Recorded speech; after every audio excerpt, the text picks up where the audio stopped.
Hi, I'm Professor Green, and today we'll be talking about the persuasive speech.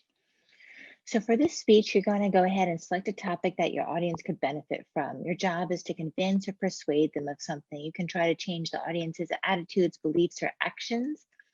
And 5 to 7 minutes is the length of the speech. The body of your speech will have three main points. So choose a strategy that works for your topic. As we spoke about, there are a handful of different topics. There are like 4 or 5 or even 6 different strategies to choose from. And so based on the fact, based on the type of speech that you're giving, if you're giving a proposition of fact, value, or policy, that'll help determine your strategy. And if you're not sure if it's a fact, value, or policy speech, then go ahead and reread chapter 16 to help you clarify that.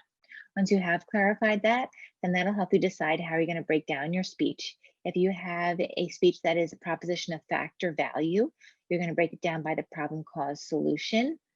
If you have a proposition of policy, it'll most likely be this problem solution visualization.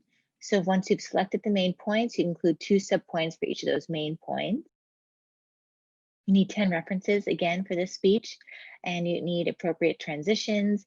And this speech will be done again sitting down, and it requires you to use a visual aid. I highly recommend using PowerPoint or Google Slides, but you can also use something like a cell phone or a piece of paper or a parakeet, whatever it is that helps you make this speech more alive and more interesting for the audience. And so if you're using strategy 1, this is what your introduction is going to look like. You're going to have, again, those 5 main points, but it's going to be your attention getter, your thesis, you're going to relate to the audience, your credibility, and then you're going to preview your main points. As you know, just from our last speech, you're gonna, for your next assignment, you're gonna give me your body, your outline. And that here is gonna be your problem, your cause, and then your solution to your persuasive speech. Then you'll have your conclusion to your speech, which is, again, just like the informative speech, you're gonna review the main points, which is just a repeat of your previous statement, and then you're gonna end with a memorable ending. If you're not using this type of strategy, you might be using Monroe's motivated sequence, which is very similar, but just slightly different. Here, you're going to do, again, your attention getter. You're going to, again, have your thesis. You're going to relate to the audience. You're going to have a credibility.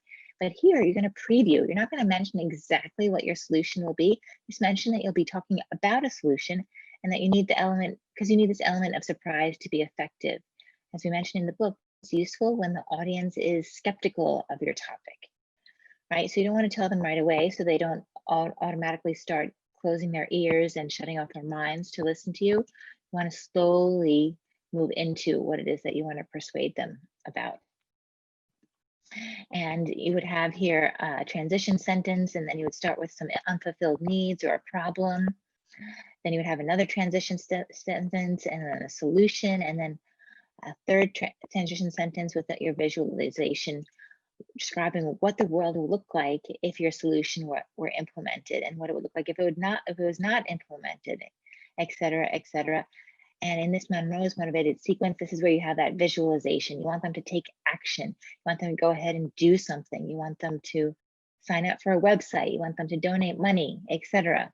So I put an example of a persuasive speech here on the bottom of the assignment, so you can go ahead and look and take a look at what that might look like. But most importantly, you want to choose a topic that, that helps you to convince or persuade someone of something, and that for this first assignment, all I want to see is just the introduction and conclusion and the sources, right, in APA format.